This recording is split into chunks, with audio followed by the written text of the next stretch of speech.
Je m'appelle Baptiste Fatou, je suis le responsable du département éditeur de logiciels et cloud.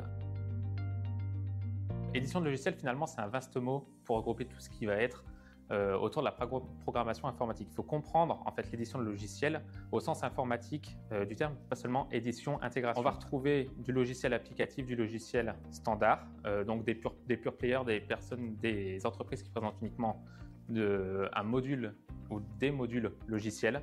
On va retrouver des logiciels open source, des logiciels propriétaires, et donc tout ça regroupé autour de la sphère finalement des technologies de l'information et de la communication. Le lien avec le cloud, il est tout trouvé parce que finalement le cloud, au-delà d'être finalement un sous-ensemble technologique de ces logiciels, c'est aussi le mode de consommation de ces logiciels. On a de moins en moins de logiciels on-premise, mais on a de plus en plus de logiciels en SaaS avec de la vente de licences sur le cloud. Et voilà, ça correspond vraiment en fait à l'utilisation de ces logiciels, donc une utilisation qui se veut hybride, qui se veut collaborative, et donc c'est tout naturellement en fait que l'édition de logiciels et le cloud sont regroupés au sein d'un même département chez F Initiative.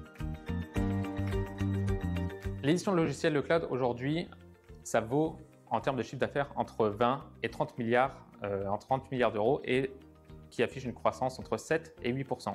Même si le taux de croissance diminue, ça reste une croissance qui est extrêmement forte. Ça démontre un secteur qui est résilient, qui est performant, mais qui néanmoins est en profonde mutation. On a deux enjeux principaux aujourd'hui dans les éditeurs de logiciels au cloud, c'est l'intégration de l'IA, notamment de l'IA générative. C'est aussi de l'engagement vers une démarche plus responsable et l'intégration en fait d'une démarche RSE au sein de ces éditeurs de logiciels. La stratégie France 2030 qui dévoile au fur et à mesure, on en a eu par le passé, mais on va en avoir, d'appels à projets qui s'ouvrent, qui se referment par des guichets de financement principaux comme la BPI ou comme l'ADEME sur des technologies cybercritiques, les machines d'excellence, l'IA générative au niveau régional, au niveau national, portées par des appels à projets qui sont récurrents, qu'on connaît bien, l'iLab, l'iDemo, l'Innov. Finalement, on s'aperçoit qu'on a toute une chaîne de valorisation que les éditeurs de logiciels peuvent exploiter via ces principaux guichets de financement. Donc ça, c'est le guichet de financement, le financement en lui-même en amont. Et puis, on n'oubliera pas forcément la valorisation, en fait, une fois que les travaux ont démarré, de cette recherche, ce développement à travers le crédit impôt recherche.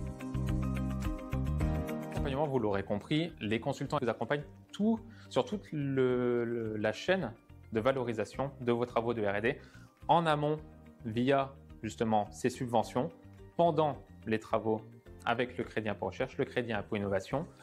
Et finalement, parce qu'on parle d'éditeurs logiciels, on parle forcément derrière d'exploitation de licences, de maintenance de ces logiciels, donc de maintenance évolutive.